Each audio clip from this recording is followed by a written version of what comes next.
Hello students, ई educator में आपका हार्दिक स्वागत है। Standard 10th science unit number 6 life processes part 17।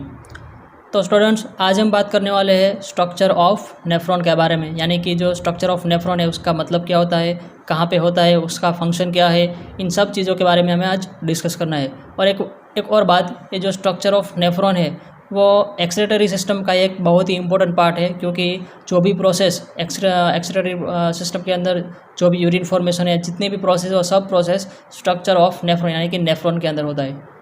तो आइए देखते हैं structure of nephron.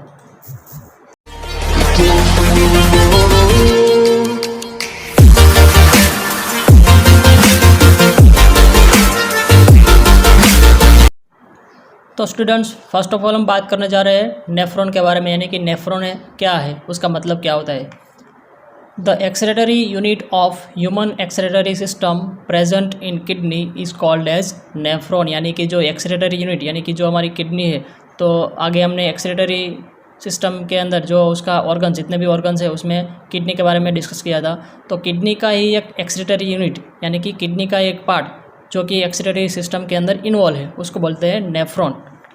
Next, each kidney has very minute tubular and convoluted structures known as uriniferous tubules, यानी कि ईच किडनी यानी कि दो किडनी है तो हर एक किडनी के अंदर जो यहाँ पे आप एक ट्यूबुलर स्ट्रक्चर देख सकते हो, ट्यूबुलर और कॉइल स्ट्रक्चर, कॉन्वोल्यूटेड यानी कि कॉइल स्ट्रक्चर आप देख सकते हो, उसको बोलते हैं uriniferous tubules.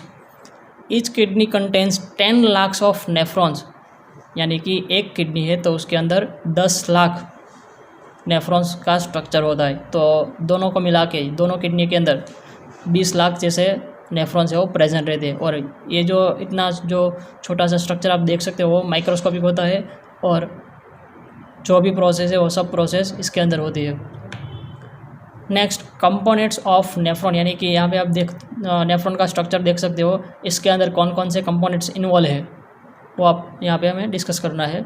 Each nephron has first a double wall cup shaped structure called Bowman's capsule। a double wall यानी कि यहाँ पे आप देख सकते हो ये वाला जो पोर्शन है वो उसको बोलते हैं Bowman's capsule। डबल वॉल यानी कि दो वॉल है उसके अंदर, और कप शेप्ड यानी कि उसका जो स्ट्रक्चर है कैसा है, कप जैसा है, ठीक है। और उसके अलावा एट इट्स अपर एंड, यानी कि जो है पूरा स्ट्रक्चर है तो क्या है उसका अपर एंड है, उसको बोलते हैं Bowman's capsule। Next, the Bowman's capsule possesses a mass of capillaries called glomerulus, यानी कि जो बाउमैन कैप्सूल है उसके अंदर बहुत सारी छोटी छोटी कैपिलरीज प्रेजेंट है तो उसको बोलते हैं glomerulus, which is present in the Bowman's capsule. Next, the short tubular region after the Bowman's capsule is called neck, यानी कि ये जो बाउमैन कैप्सूल है उसके बाद का जो एक शॉर्ट थोड़ा सा एक पोर्शन आप देख सकते हैं यहाँ पे, उसको बोलते हैं neck. Next, after the neck the tubule is narrow and coiled that is known as proximal convoluted tubule, यानी कि PCT। तो जो ये नेक का जो स्ट्रक्चर है उसके बाद का जो है आप यहाँ पे कॉइल स्ट्रक्चर और नैरो पोर्शन आप देख सकते हो यहाँ पे, ये जो पूरा कॉइल यानी कि ये ट्यूबुलर स्ट्रक्चर है उसको बोलते हैं प्रॉक्सिमल ट्यूब्यूल और प्रॉक्सिमल कॉन्वोल्यूटेड ट्यूब्यूल, शॉर्ट में उसको बोलते हैं PCT। Next, a long tubular part is known as Henle's loop. Long tubular part यानी कि जो प्रॉक्सिमल ट्यूब्यूल है उसके बाद का ये जो लंबा पोर्शन, लंबी आप लाइन देख सकते हो, उसको बोलते हैं लूप ऑफ हैनल और Henle's loop. End of the Henle's loop another coil tubule is known as distal convoluted tubule, यानी कि DCT। End of the Henle's loop यानी कि जो हैनल्स लूप का जो एंड पोर्शन है यहाँ पे जाके वो ख़त्म होते हैं हैनल्स लूप, और उसके बाद फिर से एक कॉइल स्ट्रक्चर आपको यहाँ देखने को मिलता है, उसको बोलते हैं डिस्टल ट्यूब्यूल और डिस्टल कॉन्वोल्यूटेड ट्यूब्यूल, शॉर्ट में बोलते हैं DCT। Next, the post end of nephron is called collecting duct, यानी कि उसके बाद का जो पूरा स्ट्रक्चर ऑफ नेफ्रॉन है उसके बाद का जो लास्ट पोर्शन है, लास्ट पार्ट है, उसको बोलते हैं कलेक्टिंग डक्ट, ठीक है। Next, collecting tubule opens in the renal pelvis which is the part of kidney, यानी कि जो नेफ्रॉन का स्ट्रक्चर है उसके अंदर कलेक्टिंग डक्ट जो या कलेक्टिंग ट्यूब्यूल जो लास्ट पोर्शन है वो रीनल पेल्विस के अंदर ओपन होता है। यहाँ पे आप देख सकते हो कि यहाँ बहुत सारे मतलब कि लक्स ऑफ नेफ्रॉन प्रेजेंट हो गए। अब वो सभी का जो कलेक्टिंग ट्यूब्यूल है वो इसके अंदर ओपन होता है, इसको बोलते हैं रीनल पेल्विस। तो ये वाला जो लाइट येलो पोर्शन देख सकते हो आप, इसको बोलते हैं renal pelvis, which is the part of kidney, यानी कि वो एक किडनी का पार्ट है। Renal pelvis opens into ureter. Now this renal pelvis is open into ureter. यहाँ पे आप यूरेटर का स्ट्रक्चर देख सकते हो कि दोनों किडनी में एक एक यूरेटर होता है। तो यहाँ पे जो रीनल पेल्विस है उसका एंड पोर्शन है, वहाँ से क्या स्टार्ट होता है, यूरेटर।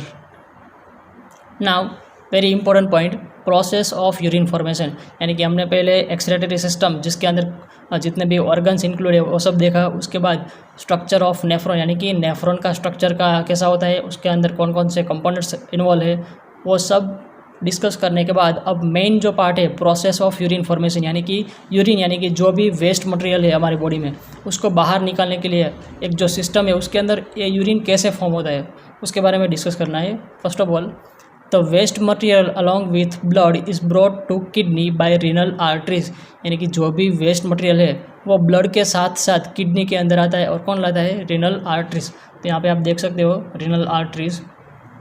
तो ये एफरंट रीनल आर्टरी, यानी कि जो ऊपर का जो ये आर्टरी है वो यहाँ पे पहले उसको ग्लोमेरुलस यानी कि किडनी के अंदर लाता है। Next, as the blood is under high pressure in the arteries, it is filtered out from the blood capillaries into Bowman's capsule. This process is known as ultrafiltration, यानी कि जैसे ही वो नेफ्रॉन के अंदर आएगा, नेफ्रॉन के अंदर वो ग्लोमेरुलस के अंदर से यानी कि बाउमेंस कैप्सूल में से वो पास होगा, तो आर्टरीज के अंदर है तो आर्टरीज के अंदर प्रेशर ज़्यादा होता है, तो उसी की वजह से यहाँ पे उसका फिल्ट्रेशन होता है। यहाँ पे आप उसका जो जूम स्ट्रक्चर है देख सकते हो कि जैसे ही आर्टरीज में से ब्लड पास होगा तो यहाँ पे आप देख सकते हो कि एक कुछ लीकेज यानी कि कुछ जो वेस्ट मटेरियल है वो यहाँ पे नीचे इकट्ठा हो रहा है, तो उसको बोलते हैं अल्ट्रा फिल्ट्रेशन, यानी कि यहाँ पे ब्लड का फिल्ट्रेशन होता है। This filtrate passes through the lumen of tubular parts of nephron, यानी कि फिर से वहाँ से जो ये वेस्ट मटेरियल जो यहाँ पे निकला है अब वो पोर्शन है यहाँ से फिल्ट्रेट, यानी कि जो ये फिल्ट्रेट है वो एक ल्यूमेन यानी कि एक जो ट्यूबुलर स्ट्रक्चर है उसका जो अंदर का जो खाली स्पेस है उसको बोलते हैं ल्यूमेन, वहाँ से वो आगे पास होता है। यहाँ पे भी आप देख सकते हो जो भी ब्लड या सर्कुलेट होके यहाँ पे उसका फिल्ट्रेशन होता है और आगे जाके वो एक ट्यूबुलर स्ट्रक्चर के अंदर एंटर होता है, तो उसको बोलते हैं lumen of tubular parts of nephron.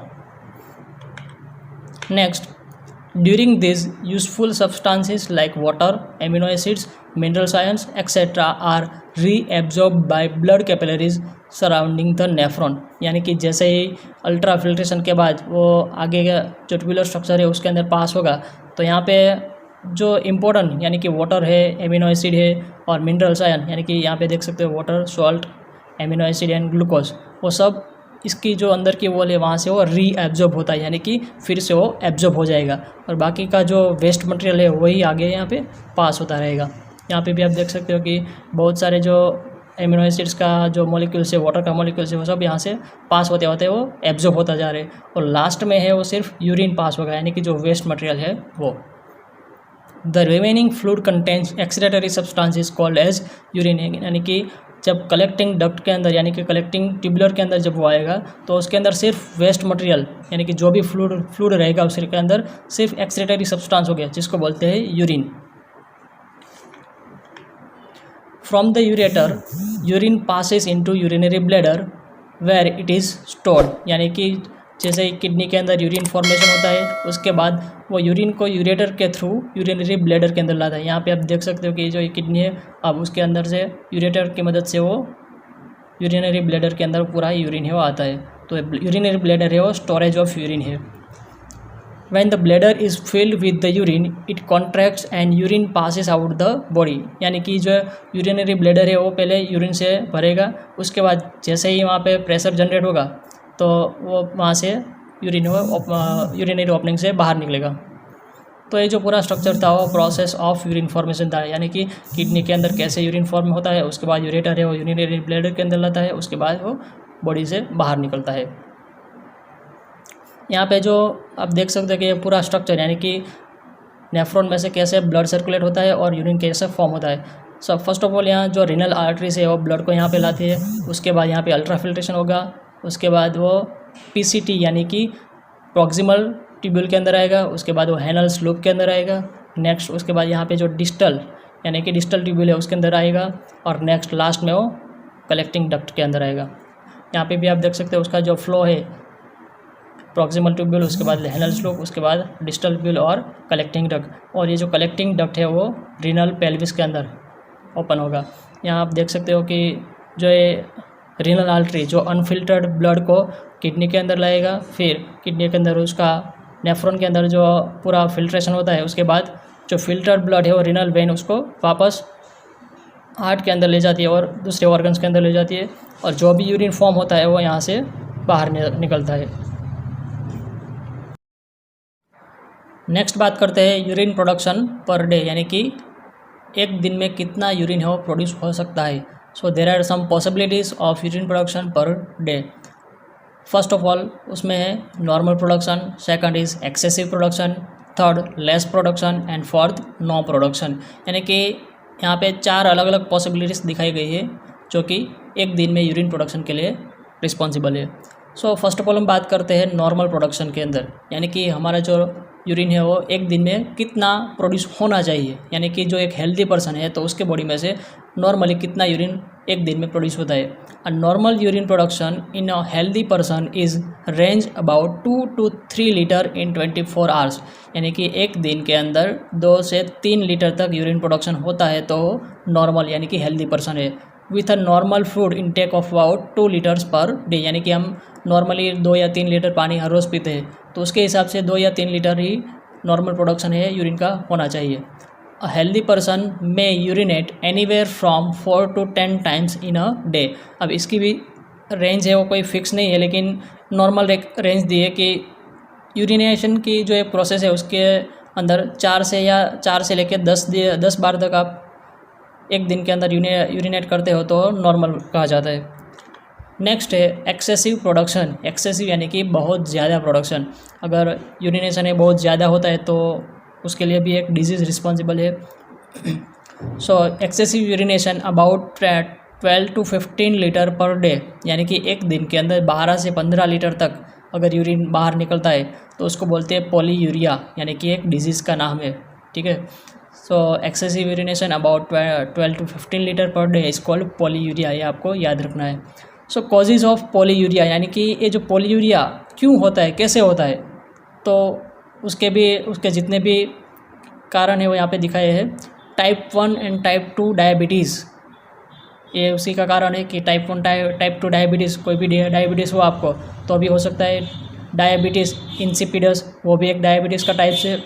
Next kidney failure, अगर किडनी के अंदर कुछ प्रॉब्लम है या कई बार ऐसा होता है कि कई लोगों की एक किडनी है वो फेल हो जाती है तो उसके हिसाब से भी यूरिन प्रोडक्शन है वो ज़्यादा होता है। प्रेगनेंसी, यानी कि जैसे कोई लेडी प्रेग्नेंट होती है तो उसके बॉडी में से यूरिन प्रोडक्शन थोड़ा ज़्यादा रहता है। लिवर डिजीज़, यानी कि किसी की लिवर के अंदर कोई प्रॉब्लम हो यार, कोई लिवर डिजीज़ है तो अभी यूरिन प्रोडक्शन ज़्यादा रहता है। Hyper calcaemia, high amount of calcium in body, यानी कि बॉडी के अंदर कैल्शियम का अमाउंट ज़्यादा हो जाता है तो भी यूरिन प्रोडक्शन है वो ज़्यादा होता है। नेक्स्ट है Cushing syndrome, due more secretion of cortisol hormone leads to Cushing syndrome, यानी कि बॉडी में से कॉर्टिसोल हार्मोन है वो ज़्यादा प्रोड्यूस होता है तो अभी एक क्यूसिन सिंड्रोम होता है और उसकी वजह से यूरिन प्रोडक्शन है वो ज़्यादा रहता है। Next less production, oliguria is considered to be a urinary output of less than 400 ml in 24 hours, यानी कि बहुत ही कम यूरिन प्रोड्यूस होता है तो भी वो एक हेल्दी पर्सन ना होने का एक सिंबल है। Oliguria is considered to be a urinary output of less than 400 ml, यानी कि आधा लीटर से भी कम यूरिन है अगर 24 घंटे के अंदर प्रोड्यूस होता है तो वो भी एक अनहेल्दी पर्सन कहता है। कॉजेज ऑफ ओलिगुरिया, यानी कि ये कैसे होता है, सो उसमें डिहाइड्रेशन, यानी कि डिहाइड्रेशन होना, इन्फेक्शन, अगर किसी भी चीज़ का इन्फेक्शन हो तो भी ऐसा हो सकता है। ट्रॉमा, यानी कि इंजरी।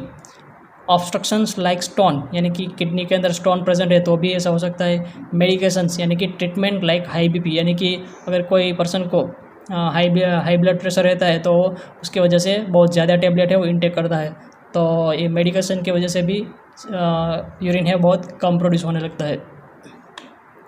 नेक्स्ट बात करते हैं नो प्रोडक्शन, यानी कि कई बार ऐसा भी हो सकता है कि कोई पर्सन है उसको दिन में एक बार भी यूरिन प्रोड्यूस ना होता हो तो वो भी एक डिजीज़ का ही सिंबल है। So the absence of urine is known as anuria. The absence of urine is known as anuria, यानी कि जो यूरिन प्रोड्यूस ना हो तो उसको बोलते हैं एनूरिया। कॉजेस ऑफ एनूरिया, यानी कि कैसे होता है, उसमें ड्रग्स एंड मेडिकेशंस, या वही चीज़ है कि जो मेडिकेशन या ड्रग्स ज़्यादा लेते हैं तो उसको ये प्रॉब्लम हो सकता है। टॉक्सिन्स इन द बॉडी, यानी कि बॉडी के अंदर पहले से बहुत सारे टॉक्सिन्स प्रेजेंट है, बहुत सारी हार्मफुल सब्सटेंसेस प्रेजेंट रहते हैं, तो उसकी वजह से भी यूरिन प्रोड्यूस होना बंद हो जाता है। Auto immune disease, auto immune disease का मतलब होता है हमारी बॉडी के अंदर जो हमारी इम्यून सिस्टम होती है, जो कि हमारी बॉडी को प्रोटेक्ट करते हैं, उसी के सेल्स अगर हमारे हेल्दी सेल्स को मारने लगे तो उसको बोलते हैं auto immune disease. Congenital kidney disease, यानी कि किडनी के अंदर कोई प्रॉब्लम हो तो भी हो सकता है। मसल ट्रॉमा, यानी कि हमारे बॉडी के कोई भी मसल्स के अंदर इंजरी होती है तो भी हो सकता है, और नॉर्मल कोई भी इंजरी हो तो भी ऐसा कुछ हो सकता है। तो स्टूडेंट्स, ये था पूरा यूरिन प्रोडक्शन पर डे, यानी कि नॉर्मल प्रोडक्शन के अंदर क्या होता है, एक्सेसिव प्रोडक्शन के अंदर क्या होता है, लेस प्रोडक्शन यानी कि बहुत कम होता है तो क्यों होता है, और कई बार ऐसा होता है कि यूरिन प्रोड्यूस ही ना हो। तो ये सब इन्फॉर्मेशन है, बहुत ही याद रखने के लिए बहुत ही अच्छी इन्फॉर्मेशन है। आई होप कि आपको ये सब समझ में आया होगा। फर्स्ट ऑफ ऑल हमने डिस्कस किया था excretory system of human being, उसके बाद स्ट्रक्चर ऑफ नेफ्रॉन, उसके बाद यूरिन फॉर्मेशन कैसे होता है, और लास्ट में हमने डिस्कस किया यूरिन प्रोडक्शन पर डे। तो आई थिंक आपको सब समझ में आया होगा। अगर आपको कुछ भी समझ में ना आया हो तो आप कमेंट बॉक्स में लिख के मुझे क्वेश्चन पूछ सकते हो। अगर आपको ये वीडियो पसंद आया हो तो लाइक करिए, अपने दोस्तों के साथ शेयर करिए, और अभी तक आपने चैनल को सब्सक्राइब नहीं किया है तो सब्सक्राइब कीजिए। Thank you.